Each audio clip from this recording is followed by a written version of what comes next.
இந்த மாதிரி சீவை தெரிஞ்சவங்க இந்த மாதிரி சீவிக்கலாம். ஏன்னா கையில் வந்து சரக்கம் வெட்டிடும். இல்லைன்னா அவங்களுக்கு பிடிச்ச மெத்தடில் பாதாமை சீவிக்கலாம். இப்படி நைஸாக சீவிக்கலாம்.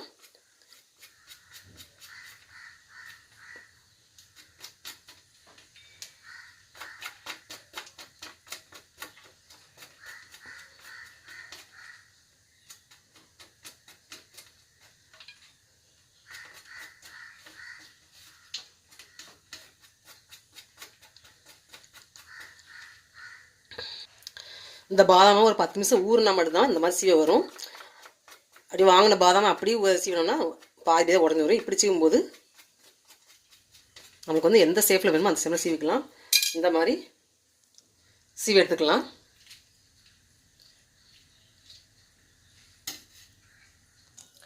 பாதாம் இந்த மாதிரி ஷேப்பில் துருவி எடுத்தாச்சு.